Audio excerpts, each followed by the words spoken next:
Ladies and gentlemen, welcome back to the DFS Army Fantasy Football Show.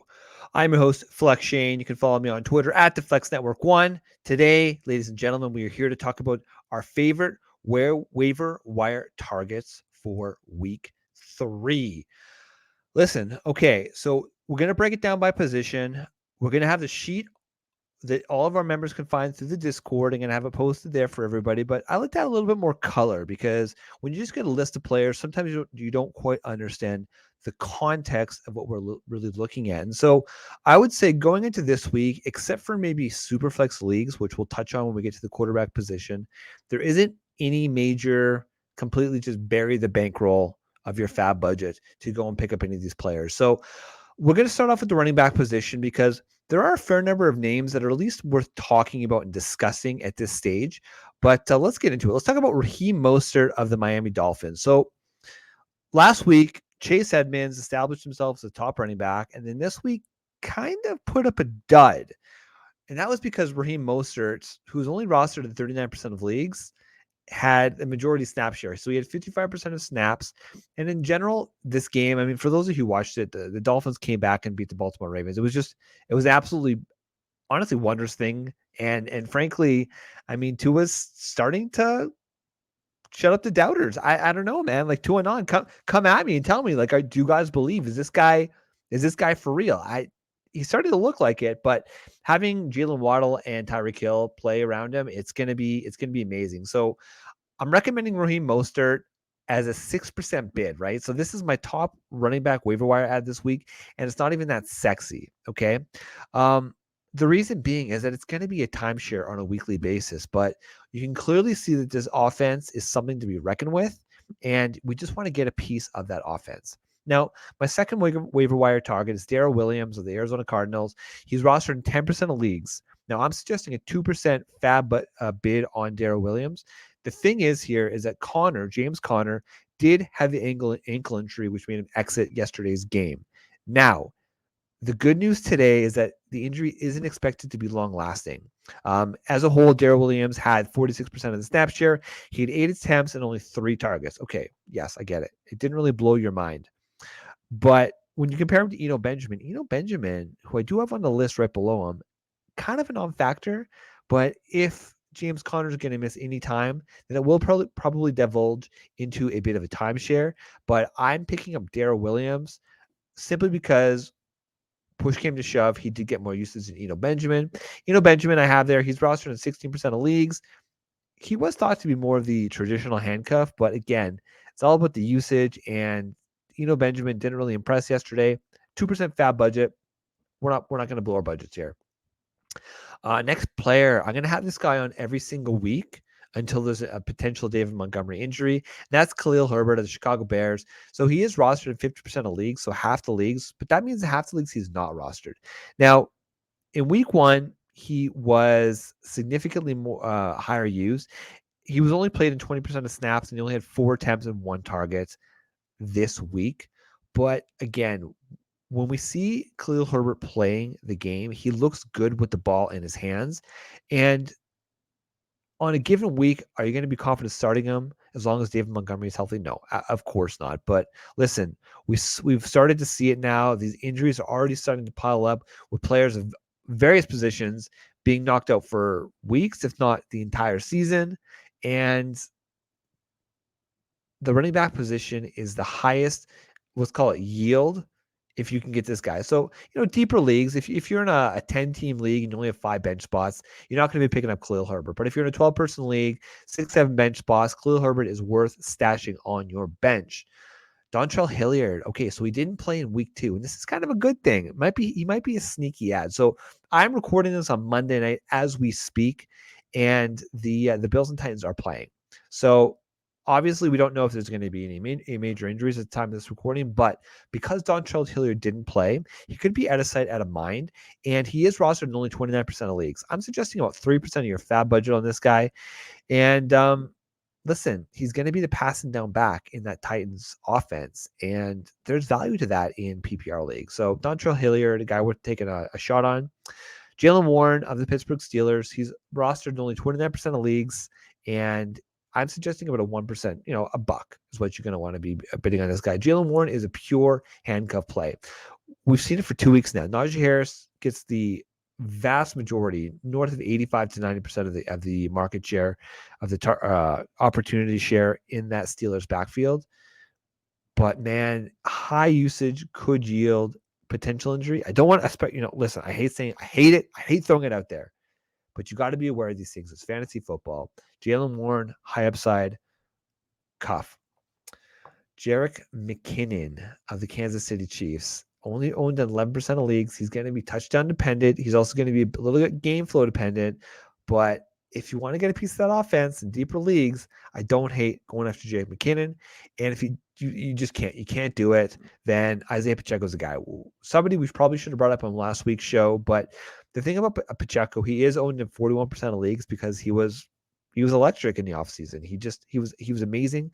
And in week 1, where we saw what his usage was going to be, he's going to be the closer, and he is quite the closer. So I would say that it's going to be game script dependent, but where the Chiefs are big favorites, Isaiah Pacheco could have some sneaky usage. And obviously, Clyde Edwards-Helaire goes down, who, listen, he kind of looks good this year. I don't know what to tell you. Clyde Edwards-Helaire seems to be, I don't know, a bit of a renaissance coming back. But Isaiah Pacheco, he is a decent pickup if you want to have somebody, a high upside player on your bench. All right, let's move on to the wide receiver position. Now, he is one of my favorite pickups this week, and that's Greg Dortch of the Arizona Cardinals. So hopefully you guys rostered him last week when we suggested him. I know our guy Mike, who was on the show last week, he has him in one of the deep leagues, the Scott Fish Bowl League, and he rocked him this week, and he had an outstanding week in the Fish Bowl. So Dortch is still only rostered in 14% of leagues, and look, I get it, okay? He's playing for the injured Rondell Moore, who could miss a total of 4 to 5 weeks. So that's potentially another month. But in week 1, he played 91% of snaps, and he played 71% in week 2. The CDC did save his day this week, but he did go 4 for 4. So AJ Green, he's dust. AJ Green played 95% of snaps, but only got 2 of 7 targets. And Greg Dortch is agile as shit, man. He's going to be playing that slot role. He's got a 79th agility score. So lock it up. Greg Dortch is going to be a good player that I think you'll be pretty happy rostering. Okay, moving on. Now, I have to throw this player out there because he's been injured, and he's only now rostered in 51% of leagues because injuries already happened, but Michael Gallup of the Dallas Cowboys is still available in 49% of leagues. And I would recommend, I mean, he's got the potential of playing this week. And I understand Cooper Rush was okay. I mean, the Cowboys obviously snuck out the win last week, but Michael Gallup is going to be a massive addition to this offense if he gets back next week, or even if he doesn't. If he's not back this week, there's probably a good chance he'll be back by week 4. So the carrying cost isn't too bad. And look, if you can fit him on your bench and understand that he may not play this week, Michael Gallup's an amazing upside play. I'm saying bid up to 10% if Michael Gallup's still available, because he really is a game changer. And as a wide receiver 2 in that Cowboys offense, Dak Prescott, injury wasn't as bad as we thought it was going to be last week, so he could be back in a couple weeks as well. So I don't know, man. It just, you're going for that upside. Michael Gallup, when you compare the other wide receivers that are probably in your waiver wire right now, he probably has the most upside potential that I could see of any of these players. So definitely go out and take a shot on Michael Gallup. Moving on, one of my guys, Jacoby Myers of the New England Patriots. Myers is only rostered in 40% of leagues. Now, I will say, Myers is definitely more of a PPR play, but he's a very safe wide receiver 3 in PPR leagues. So in week 1, he had 88% of snap share. He went 4 for 6 for 55 yards. And then in week 2, he had 82% snap share. He went 9 for 13 for 95 yards, which was a 37% target share in that offense.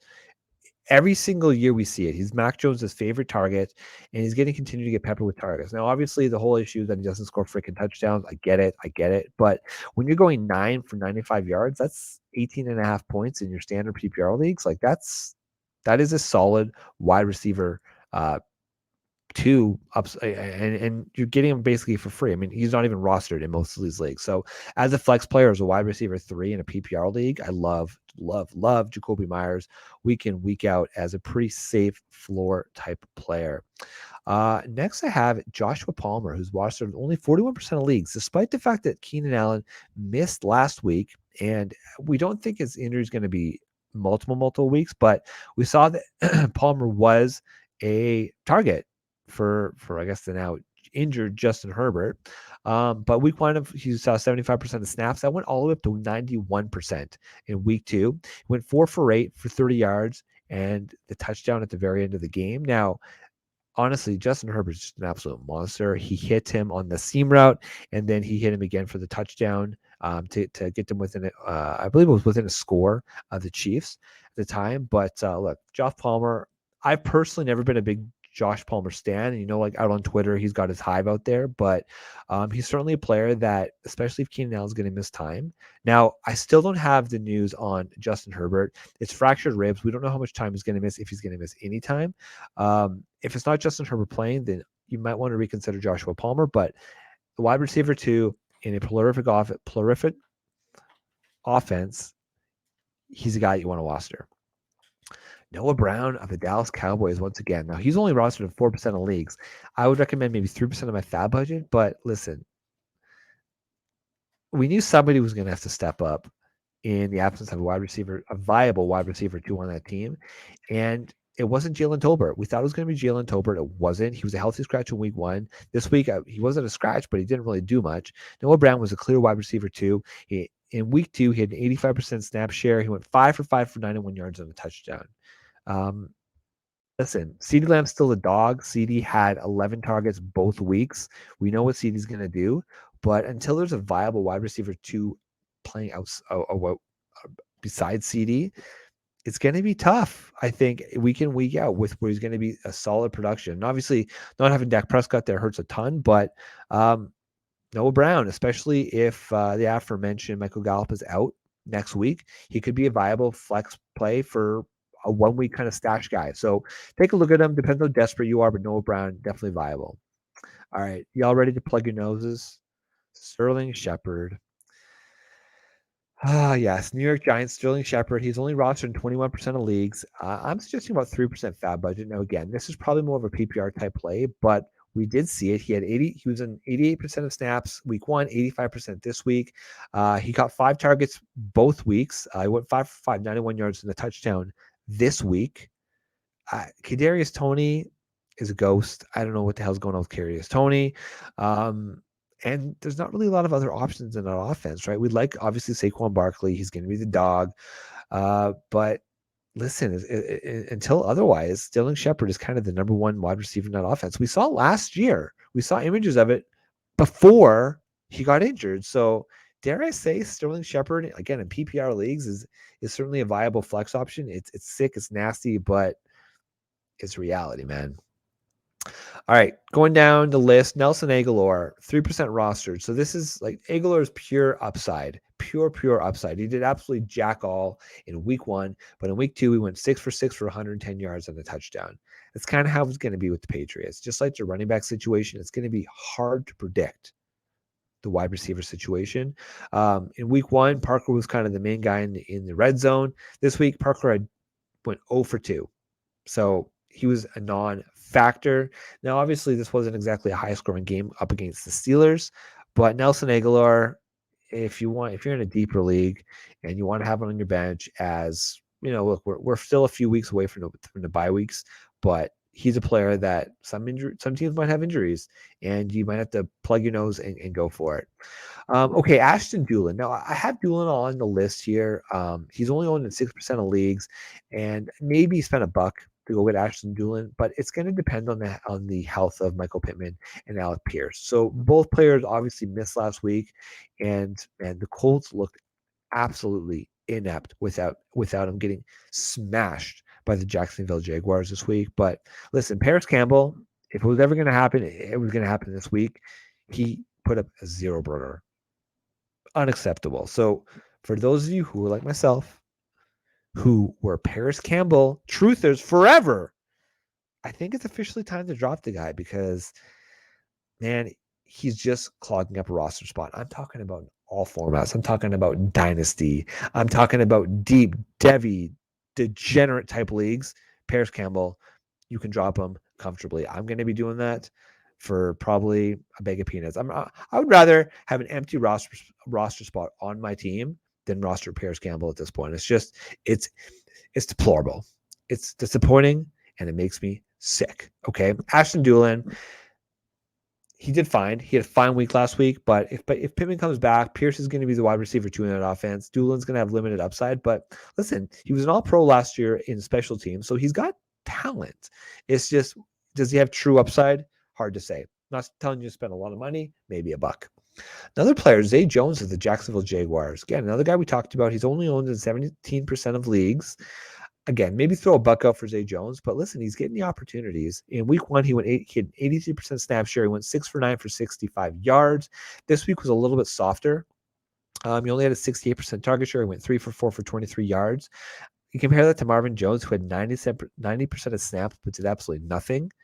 Eventually, they're going to realize that Zay Jones is the de facto number 2 in this offense. Christian Kirk looks good. And dare I say Trevor Lawrence, man, could it be the man is finally starting to ascend and we're starting to see what we thought he was going to be last year when the Jaguars drafted him 1 overall. So have faith, Jaguars fans. Duval County, have faith. All right, let's move on to the quarterback position. Now, I only have 2 players here. First player I'm going to talk about is Carson Wentz, okay, of the Washington Commanders. He is owned in 54% of leagues, but even in single quarterback leagues, Carson Wentz is at this point now where he is legitimately QB1, especially if you had Trey Lance on your team and you're desperate now. Do you want to go up and pick up like a Matt Ryan or just, one of these fringe type players that you just aren't really comfortable starting? Carson Wentz is available in 56% of leagues. I mean, there's a good chance he's probably available in your league. Now, Superflex, 2 quarterback type leagues, no, he's not going to be available. So too bad if you don't have him. But in single quarterback leagues, man, you have Russell Wilson. I'm starting him over Russell Wilson. I would consider starting him over players even it's a decision between him and like a Matt Stafford and Derek Carr. Those fringe types guys that you were getting as like the QB 12, QB 13s. Those are the types of players where so far, Carson Wentz is showing that even though I think he was almost at like a 0 point near at the end of the first half, he came out and we talked about it already last week. They have an explosive offense with extremely talented players. Curtis Samuel did it again this week, so it wasn't just a 1-week fluke. We know that they want to get creative with their offense. Jahan Dotson's an absolute dog, and of course, Catch TMC is just one of our favorite wide receivers in the league. So you pair it up with the fact that Carson Wentz could be, Dr. Jekyll, Mr. Hyde type player. Feel comfortable starting him as one of those fringy QB 10 to 12s and start him with confidence. In Superflex leagues, I'm willing to bet 25% of my fab if he's available. Now, in one QB league, probably closer to 5%. You want to just get him, but people who had Trey Lance, they may be desperate for a solid, realistic quarterback, so you might want to just get ahead of them. Okay, Jimmy Garoppolo. Listen, ladies and gentlemen. Pour one out for Trey Lance. Now, this is a fantasy football show, so I don't want to go too sports talky on you, but I think I'd be remiss if I didn't say that this is pretty much the absolute worst case scenario, not only for Jimmy or for Trey Lance, but for the 49ers. What if Jimmy Garoppolo takes them to the playoffs again and they make it far into playoffs? What if they go to the Super Bowl again with Jimmy Garoppolo? He's a free agent next year. Do we really think that the Niners, who are going to continue to have a win now type team next year, are just going to let Jimmy G walk out the building? It's going to be very, very interesting to see what the Niners do next year. Because Trey Lance is up for the season. And listen, it's an ankle injury, which means he's going to be limited probably till the offseason to where he can even run around and start to train again. So it's going to be very, very interesting. But Jimmy Garoppolo, now he is likely going to be available in your Superflex leagues. He's only owned in 7% of leagues, which these are all sleepers numbers, by the way. So that would include some Superflex leagues. But I would be willing to bet, man. Think of it this way, guys. Think of it this way. Like Jeff Wilson, whatever people were paying for Jeff Wilson, which he was going to be a fringe RB2, maybe a flex type play on a weekly basis because he just, he's a decent player, but it's going to be a bit of a timeshare. We saw that, and he just doesn't have the same talent as, say, like an Elijah Mitchell, right? But you're banking on 80% production. Jimmy Garoppolo is going to be a solid QB 15 to 20 every single week because of the yak monsters that he has on his team. And that's valuable in Superflex League. So if you have a crappy QB3 on your team, say like say you're rocking like the Wilson, Zach Wilson type players, where you're hanging on to him, you're thinking he's going to be back in a few weeks. Jimmy Garoppolo is a much safer player than Zach Wilson. Obviously, Zach Wilson would be more upside, but I would think about it, depending on who your two starters are. I would consider dropping Zach Wilson for Jimmy G at this stage of the game. But, that's the type of conversation you're going to have to be having with your teams internally. But listen, if you're just a wild person and you only took two quarterbacks in your Superflex leagues and Jimmy G's out there as a solid QB3, I'd go out and I'd spend 25-30% of my fab to get a player like that. Because listen, QBs are gold in Superflex leagues. Let's move on to the tight end position. And really, guys, I only have two that I really want to highlight to you guys. Four players I want to highlight to you for this week. And I'm going to start right at the top here with, let's talk about Ty Conklin. Ty Conklin of the New York Jets. He was a player we recommended last week. He was only rostered in 8% of leagues. I'm suggesting maybe a buck. But the thing about these tight ends, he's going to be in that category where it's going to be touchdown or bust unless you're playing in one of those 10 and premium leagues, in which case he's going to be gold. Okay. So week 1, 92% of snaps. He went 4 for 7, 14 yards, got the touchdown, saved his week with the touchdown. Week 2, 100% snap share. He went 6 for 9 for 40 yards. So in just a regular PPR league, that would be 10 points. That's 13 points in your 10 and premium leagues. That's valuable, guys. It's not sexy, but it is salvageable. So I would definitely go out there and bid a couple bucks on Ty Conklin if you don't have a valid tight end that you're playing. Evan Ingram of the Jaguars. Listen, 15% rostered, and he I would be willing to bet upwards of 5% of my budget, okay? Dare I say, the Jaguars kind of look good. And Evan Ingram was a player we were talking about all offseason. He was a guy that I was targeting in rounds 12, 13, 14 of my best ball leagues, especially if I totally punted the tight end position. Because, listen, he had the Jaguars stink on him. We talk about it all the time with these types of players, right? But he went there. We loved him as a prospect. He's still hyper athletic. I mean, you look at him. He has a 90th percentile SparkX score. He has a 4.42 40-yard dash, which is 100th percentile. He had a 97th percentile speed score. He's 6'3", but he's only 234 pounds. So he's small for a tight end, but his job is to catch the ball. And Evan Ingram, dare I say, he might be a viable tight end in this league. Okay, Hayden Hurst of the Bengals, 27% rostered. Again, I bid about a buck. The key thing here is that he's getting the targets. He got 8 targets week 1. He had 7 targets week 2. It's going to be touchdown dependent, but he's clearly involved in the game. I don't love it, but Hayden Hurst, the Bengals, the Bengals look off right now. Okay. Admittedly, they look off right now, but we saw it last year with even CJ Uzomah, who's a non-factor for the Jets right now. They're going to use their tight ends to a certain degree. So it's going to one of those 3 for 30s, praying for the touchdown guys, but Hayden Hurst, a viable player if you want to stream. Now, my number one tight end targets this week, back from the dead, the man who is in that conversation of one of those elite tight ends. He's got an 89th percentile 40-yard dash at 4.61. That's a 92nd percentile speed score. He's 6'6", 248 pounds. He came back. He missed all of last season with the ACL injury. Who am I talking about? I'm talking about Logan Thomas of the Washington Commanders. He's only rostered in 20% of leagues. I would be willing to bet 7 to 10% of my fab because you know what?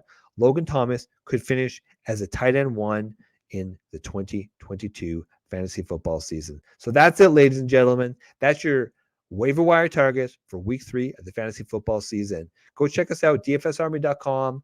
All of our content there.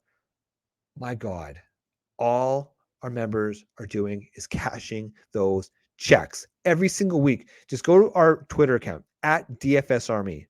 Scroll down and look at all the winners. I'm telling you, just go check out the content. You will not be disappointed. So with that, I'm Flex Shane, and we are, of course, the DFS Army Fantasy Football Show. Good luck in week 3.